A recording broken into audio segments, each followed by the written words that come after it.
আসসালামু আলাইকুম। আপনার গ্যালারি থেকে ফটো অটোমেটিক গুগল ফটোতে অটোমেটিক ব্যাকআপ হয়ে যাচ্ছে।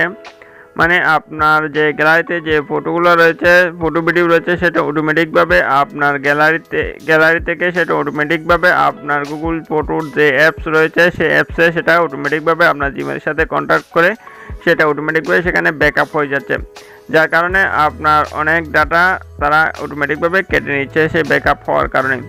এখন এই ব্যাকআপটা আপনি কিভাবে বন্ধ করবেন আজকের এই ভিডিওতে সে বিষয়টা সম্পর্কে বিস্তারিত বলবো। এই জন্য আপনাকে যে কাজটা করতে হবে, আপনার ফোনে এই যে গুগল ফটো যে অ্যাপস রয়েছে দেখতে পাচ্ছেন, এই যে ফটো অ্যাপস, জাস্ট এটার উপর আপনাকে ক্লিক করতে হবে। অলরাইট, অ্যাপসটা আপনি ওপেন করলে এখানে যা ফটো ভিডিও আপনার ব্যাকআপ হয়েছে সেগুলো আপনি দেখতে পারবেন। এরপর এখানে উপর দিকে দেখতে পাচ্ছেন আপনার যে প্রোফাইল আইকন রয়েছে, জাস্ট এটার উপর আপনি ক্লিক করে দেবেন। একদম উপরের দিকে ডান পাশে কর্নারে যে প্রোফাইল আইকন রয়েছে, জাস্ট এটার উপর আপনি ক্লিক করে দেবেন। এটার উপর ক্লিক করে দিলে আপনি এরকম ইন্টারফেস দেখতে পারবেন। এরপর আপনি স্ক্রল ডাউন করে একটু নিচের দিকে আসবেন। নিচের দিকে আসলে এখানে দেখতে পাচ্ছেন ফটো সেটিংস নামে একটা অপশন রয়েছে, জাস্ট আপনি ফটো সেটিং অপশন উপর ক্লিক করে দিবেন। ফটো সেটিং অপশন উপর ক্লিক করে দিলে এখানে আপনি দেখতে পাচ্ছেন একদম উপরের দিকে ব্যাকআপ নামে একটা অপশন রয়েছে, জাস্ট আপনি ব্যাকআপ অপশন উপর এখানে ক্লিক করে দিবেন।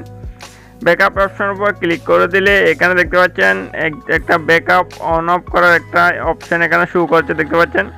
আমার এখানে ব্যাকআপ যে অপশনটা রয়েছে সেটা আমি অফ করে দিয়েছি, জাস্ট এটার উপর আপনি ক্লিক করে এই অপশনটা আপনি বন্ধ করে দেবেন।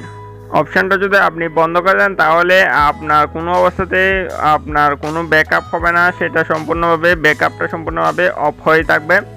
আপনার গ্যালারি থেকে ছবি কোনো অবস্থাতে এখানে আর সেভ হবে না অটোমেটিকভাবে। দেন বন্ধুরা, এভাবে আপনি খুব সহজে আপনার গুগল ফটোসের যেই ছবিগুলো অটোমেটিকভাবে ব্যাকআপ হয়ে যাচ্ছে সেটা আপনি এক ক্লিকে আপনি বন্ধ করতে পারবেন কোনো রকম সমস্যা ছাড়াই।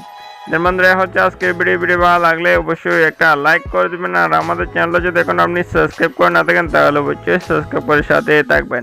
সবাই ভালো থাকবেন, আল্লাহ হাফেজ।